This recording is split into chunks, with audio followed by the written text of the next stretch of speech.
Dou-lhe uma, dou-lhe duas, dou-lhe três. Vendido! Olá, ouvintes do Dialética! Hoje a gente vai falar sobre arte. E no mês em que uma obra invisível foi vendida por quase 100 mil reais. Mas a arte que a gente vai falar aqui é arte urbana e de resistência. Ela foge aí um pouco da lógica mercadológica. Para falar de grafite e crítica social, o tema deste episódio, nós trazemos aí a podcaster honoris causa do Dialéticas. Ela se chama, como vocês conhecem, Maurília Gomes, e ela é pesquisadora da Universidade da Beira Interior e participa do programa de hoje trazendo um artigo próprio. Seja bem-vinda ao Dialéticas, Maurília, e conta pra gente qual que é o artigo que a gente vai debater. Olá, ouvintes do podcast Dialéticas.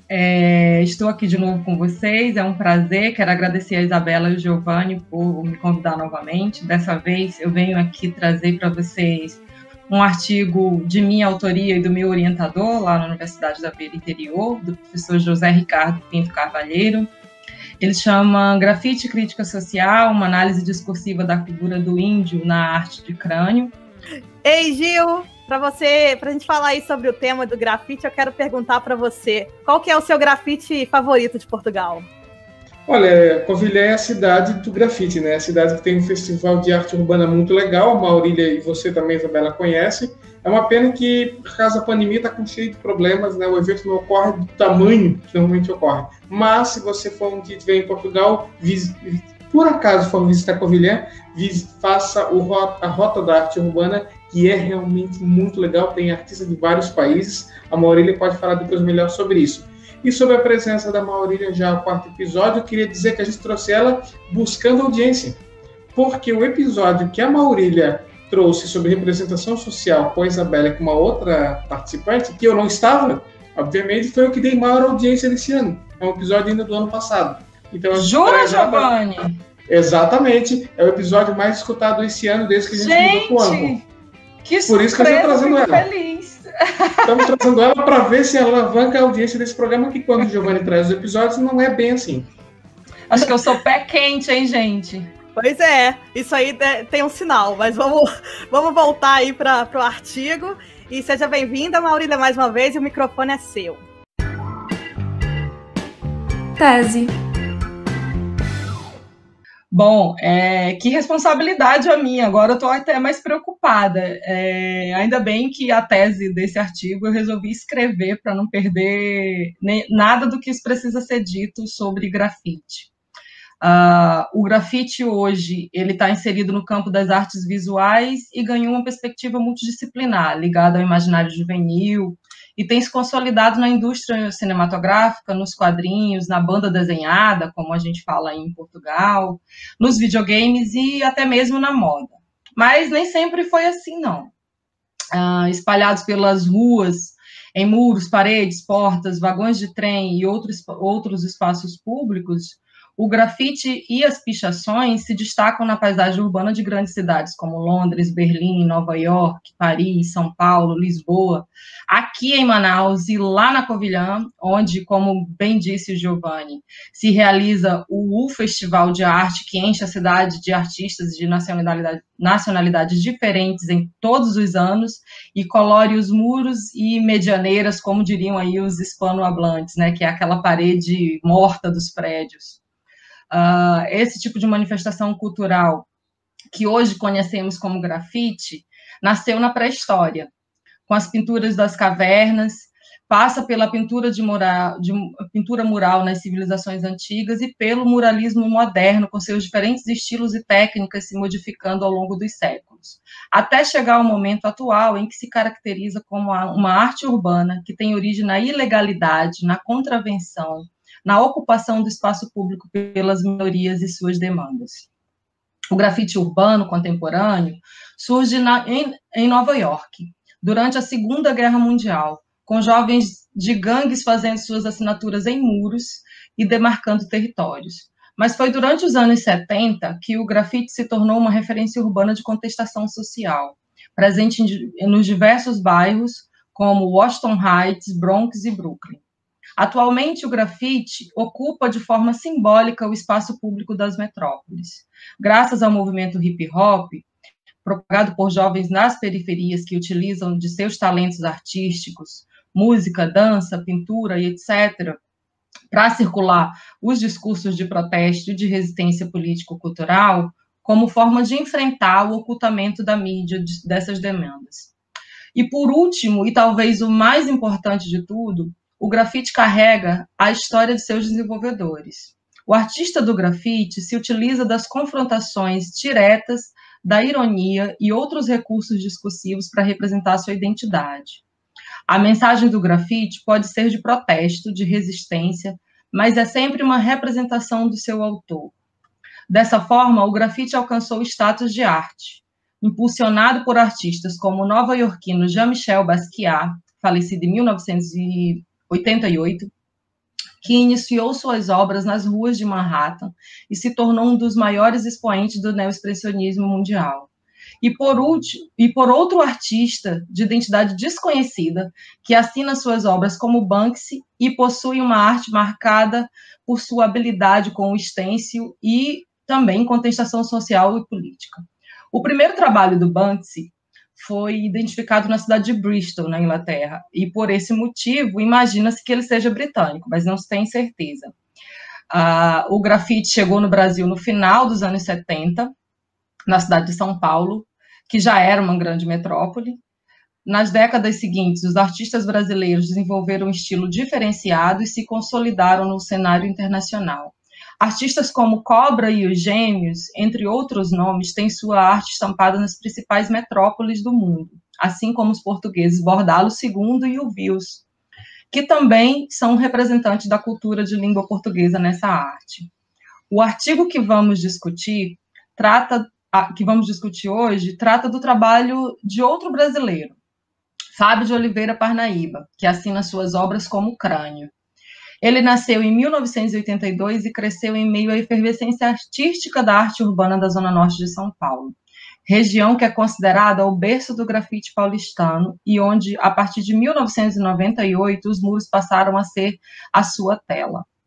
As figuras indígenas com toque azul e linha marcante, que é a referência do grafite do Crânio, podem ser observadas em muros de São Paulo e de outras metrópoles brasileiras, e também pelo mundo. Segundo o artista, a representação do índio nasceu da tentativa de encontrar um personagem que representasse a cultura brasileira. No artigo, eu busco, junto com o meu orientador, por meio da análise crítica de discurso, revelar os sentidos presentes na retratação da figura do indígena e, com isso, conhecer quais são as representações sociais e as significações que estão presentes nessa arte. Antítese. Maurílio, o seu artigo traz uma contextualização histórica que você chegou a trazer aqui durante a sua tese, muito interessante. Eu adorei conhecer um pouco mais sobre a história do grafite e principalmente voltar um pouco à década de 70 e 80, que todo mundo que estuda história, gosta de cultura, adora essas duas décadas, né? E você fala que essa arte, ela foi uma arte, e ainda é uma arte de protesto, e ela esteve na sua origem muito ligada ao hip hop nos Estados Unidos, no caso dos Estados Unidos. E eu queria saber como que nessa época, da década de 70 e 80, os artistas usavam o grafite como resistência, como que eles faziam esses protestos? Oi, Bela. Não é por acaso que Nova York é o berço do grafite. A cidade, na verdade, ela se constitui a partir de um processo migratório que traz para aquele lugar não apenas os europeus, mas também afro-americanos e latino-americanos. Então, imagina essa mistura de num tecido social e que vai alterando junto nessa sociedade que, ao longo da história, também vai presenciar uma série de alterações de modelos econômicos.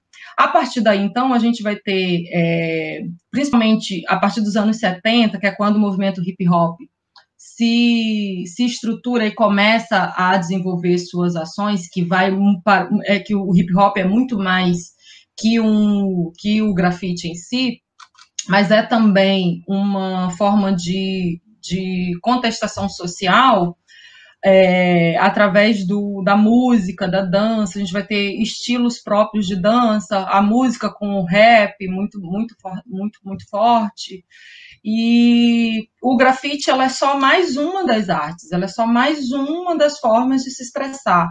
Então, você vai ter aí o grafite sendo utilizado para mostrar uma insatisfação dessa juventude com o que ela está tendo, com o que ela está recebendo do Estado, com o que ela deveria receber.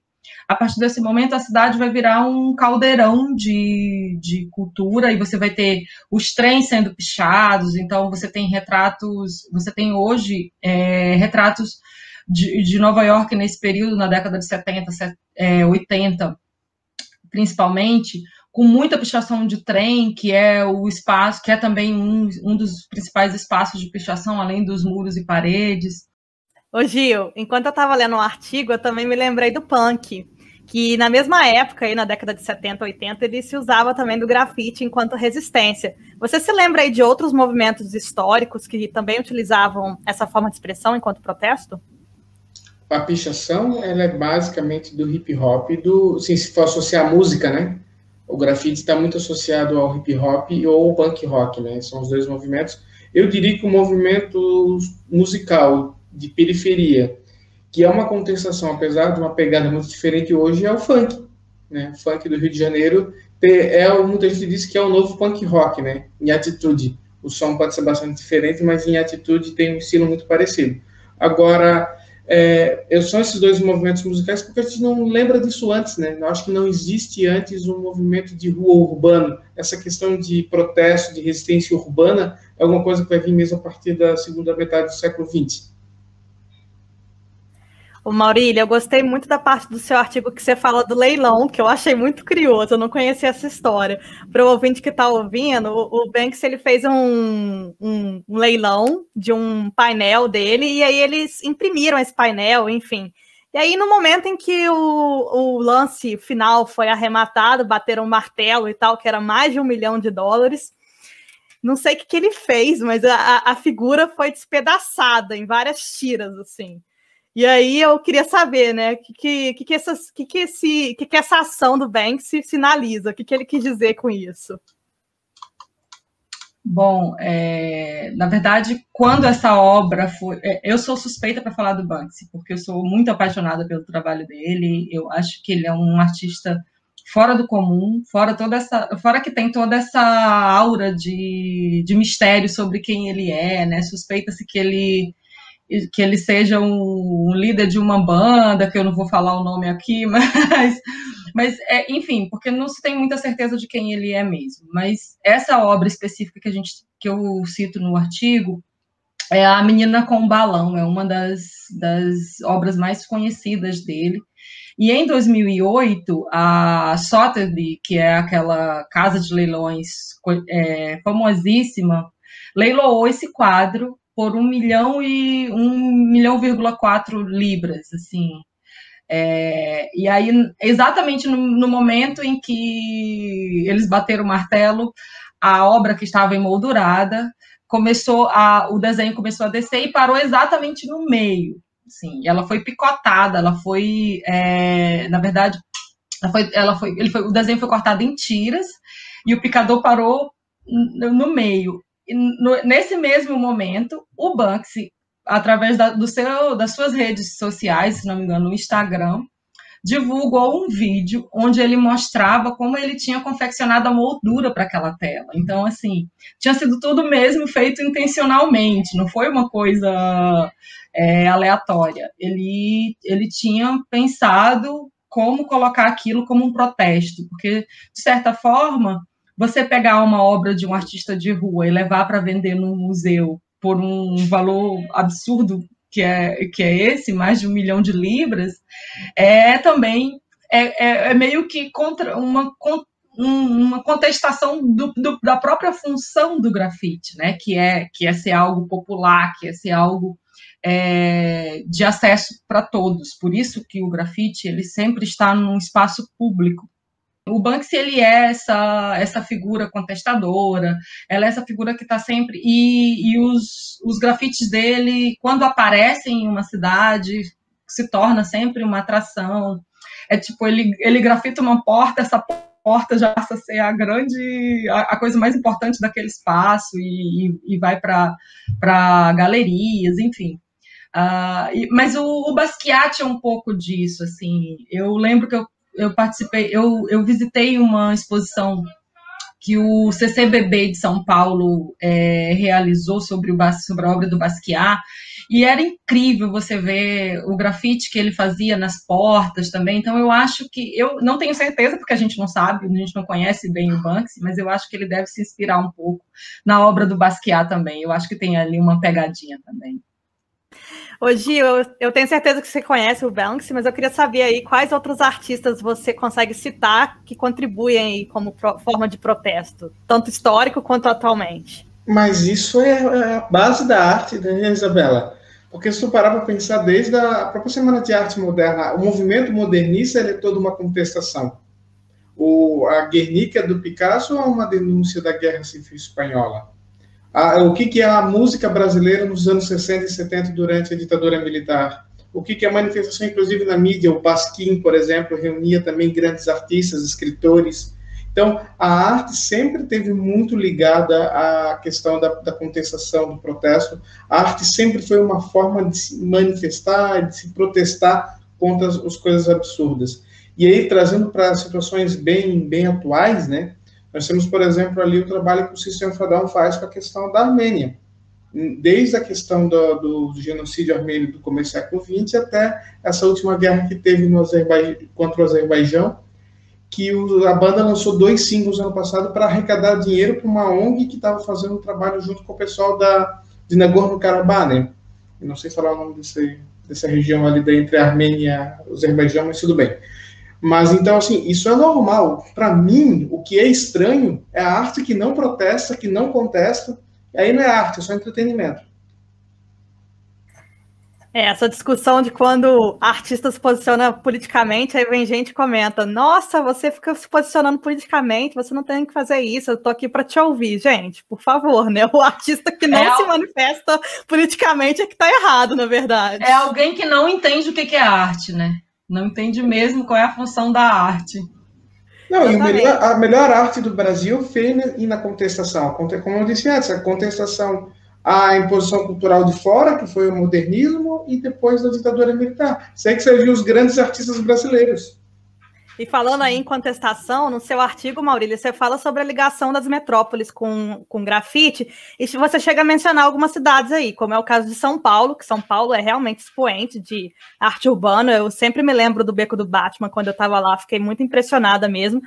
E em 2017 teve uma polêmica relacionada ao Dória, porque ele começou a tentar apagar esses grafites. E aí, obviamente, as pessoas foram contra, a mídia foi contra, enfim. E eu queria saber, o que você acha que essa tentativa de apagamento ela sinaliza? Seria uma forma de esconder a crítica, a pluralidade? O que seria exatamente isso? Eu acho que é um pouco essa tentativa de esconder a crítica, de esconder a contestação, mas também é uma ignorância do que é a arte, do que aquilo representa. Porque se você pensar no Beco do Batman mesmo, que você acabou de falar, aquilo era um ponto turístico da cidade. Então, as pessoas viajavam para São Paulo e sempre colocavam o Beco do Batman como um espaço que precisavam visitar para fazer fotografia. E era um espaço que se renovava o tempo todo. Você nunca ia no Beco do Batman para não encontrar grafites novos. Então, e eu imagino que deva estar sendo assim agora, porque eu não vou a São Paulo já há muito tempo, gostaria muito de voltar para poder conferir essas coisas. Tomara que a pandemia deixe. Eu acho que é muito mais do que essa tentativa só de apagamento, é um desconhecimento, é uma ignorância mesmo, no sentido lato da palavra, sabe? E isso me deixa cada vez mais triste, porque é a gente compreender que as pessoas realmente têm uma visão muito pequena de mundo, muito pequena do que é arte. Eu lembro do livro do Gombrich que eu lia sobre história da arte, e ele falava que para algumas pessoas a arte é só aquela que está nos museus, é só aquela que está nas grandes galerias. E não é isso, a arte ela é uma expressão cultural, ela é uma expressão cultural e social. Então, você precisa compreender que a arte ela é muito além daquela que está estampada, que está exposta nos museus. Então, acho que quando a gente compreende isso, a gente passa a ver o mundo e a ampliar nossos horizontes. Inclusive, né, o que seria do Muro de Berlim hoje sem aquela galeria lá, céu aberto? Não teria turista nenhum. Talvez teria, mas assim, não seria a mesma coisa o Muro de Berlim sem os grafites que existem lá. Enfim, tem vários lugares mesmo que a gente pode citar isso. E, ô Gil, a Maurília chegou a falar que essa tentativa de apagamento, né, que foi feita pelo Dória, não aconteceu apenas em São Paulo, já houve em outros lugares. Você consegue pensar em outros exemplos de tentativa de apagar grafite e tal? Ô, Isabela, Maurília, na verdade, essa ideia de ter uma arte, de pintar tudo de branco, tirar essa arte suja e deixar tudo limpinho, arrumadinho, é o desejo de todo político coxinha do Brasil, né? E eu nem vou falar só da questão do grafite, eu vou dar um exemplo de Blumenau, Santa Catarina, que teve um movimento de artistas chamado Vamos Se Unir, onde os artistas iam num local que estava abandonado, normalmente um espaço público abandonado pelo poder público, e levava a sua arte. Então, ia o pessoal do grafite, ia o pessoal da música, ia o pessoal da literatura, e faziam um evento cultural improvisado na hora, e sempre nos finais de semana. E eles fizeram isso uma vez num prédio famoso, que é o antigo restaurante Frozen, que é um restaurante que fica no alto de um morro, que tem uma vista perfeita da cidade e que estava abandonado também. Eles foram lá com a ideia de não apenas levar a arte, mas de limpar o local. Isso foi uma coisa muito bacana. Eles limparam o espaço, fizeram uma faxina e levaram a sua arte, né? Deixaram também grafite, foram fazer todos os seus trabalhos. Poucos dias depois desse evento ter sido um sucesso, foi a própria prefeitura colocou tapumes em volta do terreno para ninguém mais entrar. Então é um exemplo dessa cultura que não é apenas dos políticos, mas de uma parcela importante da sociedade brasileira, de enxergar aquilo ali como uma coisa... Eles até entendem aquilo como arte, mas vê como uma... Escutei um barulho de teclado. Tá. Eles não veem apenas aquilo... Eles veem até como arte, mas como uma arte suja, uma arte que não representa eles. Uma espécie de higienização da arte, vamos dizer assim.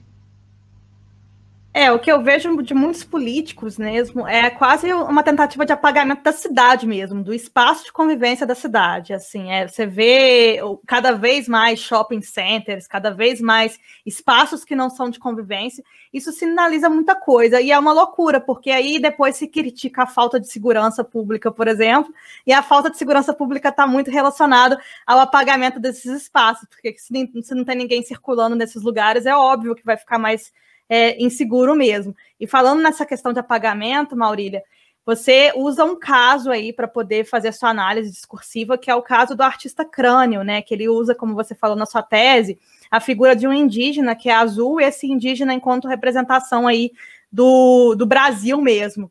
E eu queria saber, Maurília, qual que é a crítica do Crânio? O que você chegou de conclusão enquanto você estava escrevendo seu artigo? Bom, o Crânio, ele mesmo já falou em algumas entrevistas que ele deu, que ele buscou, quando ele começou a utilizar a figura do indígena, trazer essa resistência que o movimento indígena representa hoje, né? Representa e está aí resistindo há 521 anos, né, no Brasil. Uma resistência que ela é ocultada pela mídia, que ela é deturpada pelo que é colocado, pela forma como o indígena é representado. Tanto é que a gente passou anos se referindo a eles como o índio e não os indígenas, como eles merecem ser representados. Então, assim, eu lembro de ter sido educada nos meus primeiros anos de educação, e eu moro num estado que tem a maior população indígena do Brasil, então a gente foi educado com aquele estereótipo de índio, de selvagem, de primitivo, de alguém não civilizado, né, e que a cultura é menor, em que sua cultura é menor, porque a cultura que foi oficializada no Brasil, a cultura de origem portuguesa e europeia, é a cultura que valia, a dele não. A arte do Crânio, ela é interessante para mim, porque ela traz duas coisas. A primeira é que ele utiliza essa figura do indígena em determinados momentos para fazer protesto social, fazer essa crítica com a figura do índio como índio mesmo, né, representando ali um indígena e se colocando como defensor da natureza, como a resistência. E, em determinados momentos, ele usa o indígena para fazer uma crítica de outros setores da sociedade. Ele coloca, tipo, a figura do índio de gravata, com uma pastinha, com um monte de... E aí tem um dos grafites que eu lembro, que tem um monte de marca, de logomarca de McDonald's, tem um que o indígena está segurando um iPhone e tal, para mostrar um pouco essa sociedade maluca que a gente vive, o consumismo também. Ele acaba discutindo vários temas dentro desse protesto. Ele não se limita à temática indígena e ambiental, que é muito forte na obra dele. Ô Gil, você chegou a conhecer o Crânio? Você já viu algum grafite dele alguma vez? Não, eu vi mesmo uma apresentação da Maurília na Universidade da Beira Interior, quando ela apresentou esse trabalho que virou o artigo que a gente está discutindo hoje. Mas o que eu acho mais interessante do trabalho, eu já tinha inclusive visto essa apresentação antes do artigo ser publicado, é o fato de isso estar sendo em São Paulo, né? Ele não está falando isso em Manaus, ele está levando a imagem do índio dentro da maior concentração urbana e branca do Brasil, vamos dizer assim, né? Então, acho que isso é bem importante ter essa posicionamento, aonde ele está mostrando para a sociedade brasileira branca, urbana, do Sudeste, os problemas do país todo. Então, acho isso... Posso contribuir, Gil? Claro. Aliás, São Paulo que é o centro do Brasil, né? Se a gente for pensar no centro do Brasil, é São Paulo. Então, falar isso em Manaus tem um peso. Falar isso em São Paulo tem outro. Sim, exatamente. Por isso... Opa! Vou colocar a gente aqui. Não, e outra coisa também que eu queria comentar é que o fato de a similaridade de São Paulo com Nova York, né? O contexto é completamente parecido, e querendo ou não, o fato de haver essa efervescência de arte urbana em São Paulo está muito relacionado com aquilo que a Maurília falou no início do episódio, sobre essa cultura migratória forte de São Paulo, essa pluralidade que está muito comparável a Nova York. Não é à toa que falam que São Paulo é Nova York do Brasil, né? Sim, por isso que eu estou falando. O caso, a arte urbana, ela é, como disse o nome, né, urbana. O fato é que, assim, ele está trazendo para o mundo urbano, não um problema urbano de São Paulo, que é o que a gente normalmente vê na arte urbana. Ele está trazendo um problema da parte não urbana do país. Isso que é interessante também. Ele está jogando na cara da sociedade urbana brasileira um problema que não faz parte do nosso dia a dia, vamos dizer. Então, isso eu acho a parte mais legal do trabalho dele. E, sim, eu acho até mesmo que no sul do Brasil também a gente tem que falar sobre a questão indígena, né? A gente já discutiu, inclusive, sobre isso, né, Maurília? Em outro episódio, mas também tem que falar sobre questão de preconceito contra povos indígenas no sul. No sul também teve indígena, apesar de que a maioria foi morto, né? Nós temos algumas tribos que não existem mais, mas também tem que falar sobre esse assunto. Síntese. Bom, eu não tenho muito o que dizer depois dessa discussão, porque foi uma discussão belíssima. Achei que foi uma delícia a gente discutir um pouquinho mais sobre grafite. Agora eu vou até caminhar um pouco mais depois desse debate para fazer mais umas fotos, porque aqui na cidade de Mainz tem muito grafite legal também. Inclusive, como é a cidade de Gutenberg, tem muito grafite referenciando aí Gutenberg. É muito interessante aí como jornalista viver numa cidade repleta de grafite sobre Gutenberg mesmo. Mas eu sempre gostei muito de grafite, eu adoro, toda vez que eu viajo para algum centro urbano que tem muita quantidade de grafite, eu faço esse tour pelo grafite. Já fiz tour em Berlim, já fiz tour em São Paulo. Então, assim, é uma coisa que me encanta bastante. E, para mim, é uma das formas mais incríveis de arte. E o melhor de tudo, gratuito. Porque você paga, às vezes, 12 euros para entrar no museu e você não precisa fazer isso para ver os grafites. Uma época eu estava falando sobre grafite ainda em Blumenau com o pessoal, eu questionei algumas pessoas que são mais entendidas do assunto sobre algumas coisas que a gente vê que não é uma pichação normal. Eles trabalham com umas letras diferentes, mas parecia um texto, uma grafia, e não uma arte especificamente, né? Não havia uma ilustração, vamos dizer assim. Eu questionei algumas pessoas sobre esse tipo de pichação, vamos dizer assim, de rua. e aí alguém me falou, não, isso aí é a voz de quem não tem voz, né? Ou seja, a pessoa, às vezes, quando só picha, não estou falando do grafite como arte, mas é uma maneira de manifestar de grupos que são proibidos normalmente de ter a sua voz. Então, eu sou uma pessoa urbana, eu sou uma pessoa que vive no mundo urbano, não tenho nem interesse em viver no mundo rural. E eu acho muito legal isso, do tipo, a cidade é viva, então não é só a questão de não ficar bonito. Além da questão da beleza de muitos desses grafites, é muito interessante tu começar a observar isso para ver, na verdade, o que as ruas estão falando. Eu acho que a gente devia sempre fazer esses tours para fotografar, para divulgar o trabalho dos artistas. Eu tento fazer isso o tempo todo, assim, onde eu estou, seja viajando ou morando, eu tento registrar esses trabalhos, registrar essas expressões artísticas, porque é uma forma de divulgar o trabalho dessas pessoas e fazer que eles também tenham algum tipo de incentivo. Eu tô louca para ir para ver um mural novo que foi feito aqui, inclusive no muro da antiga cadeia pública, que teve um festival agora no mês de abril, eu estava no meio da pandemia, não consegui ir, tô louca para ver. E eu acho que a gente tem que fazer mais isso, porque o grafite, mais do que nunca, precisa dessa mídia espontânea mesmo, não dá para gente não fazer parte disso, e esse é o nosso papel, é contribuir para que ele seja cada vez mais divulgado.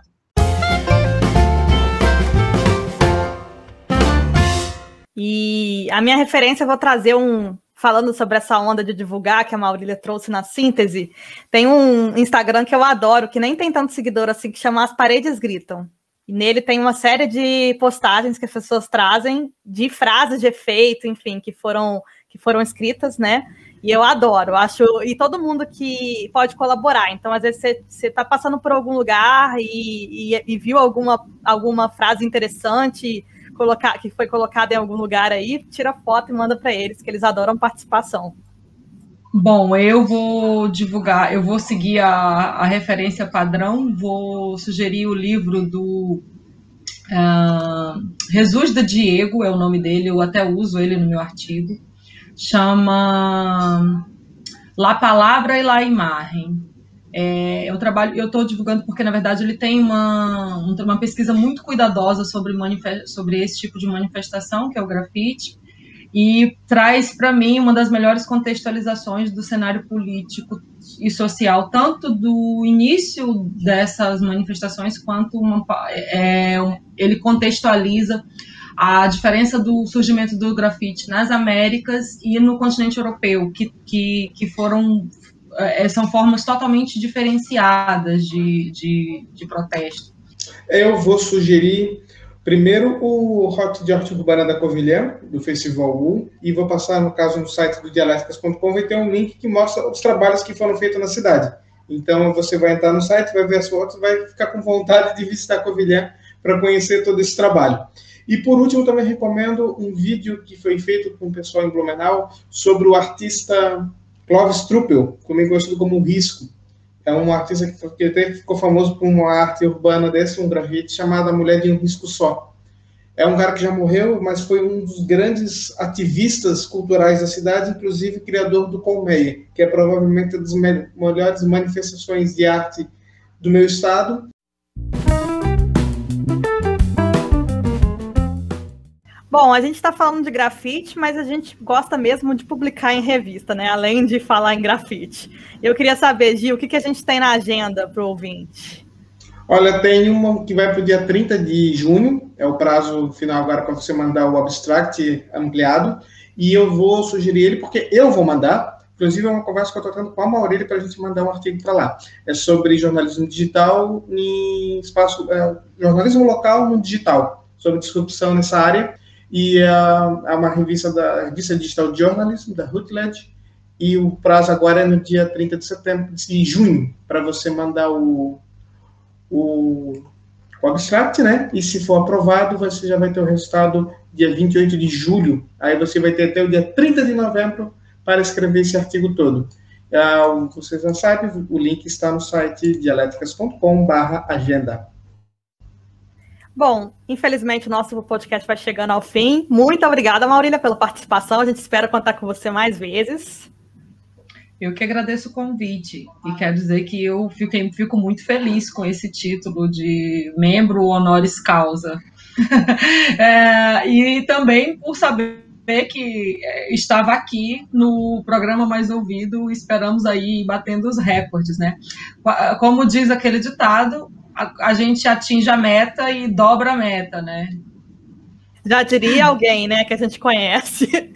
E obrigada pela participação. Gil, semana que vem, qual que vai ser o artigo que a gente vai debater? A gente vai debater, Isabela, um artigo que tu está trazendo, inclusive, né? Não vou aqui, já vou entregar aqui. A Isabela vai trazer um assunto que, vou ser bem sincero, não é o que conheço muito pouco, e eu vou explicar melhor no programa porque conheço muito pouco. Mas o assunto é sobre tatuagem. Então, tatuagem e identidade, olha só a pira que a gente vai falar, né? Mas o Dialéticas é assim, o Dialéticas é um programa, digamos assim, mais ou menos eclético, também não é tanto que a gente fica muito focado nas nossas áreas. O nome do artigo chama-se Corpos, Afetos e Interações, imagens de viajantes tatuados no Instagram, do Lucas Gamonal, que vai estar presente, né? E dele e da Denise Costa Oliveira Siqueira, mas é o Lucas Gamonal que vem até a nossa mesa dialética para debater o assunto. Vai ser muito legal, eu adoro esse tema e acho que vai dar bastante debate. Eu já vou dizer porque é que eu não tenho tatuagem, então é por isso que é um assunto que eu não entendo. Mas a gente vê a tatuagem nos outros, às vezes, mesmo sem ter, eu tenho, mas não tenho tantas assim, queria ter mais. Mas o Dialéticas Podcast é uma produção aí independente de brasileiros doutorandos em comunicação, com o objetivo de promover a divulgação científica a partir de debates da produção acadêmica. Saiba mais sobre nós em dialéticas.com e você pode também acompanhar a gente nas redes sociais, @Dialéticas no Instagram e no Twitter, e a gente também está presente aí no YouTube. E a gente volta na semana que vem com o Giovanni para discutir tatuagem.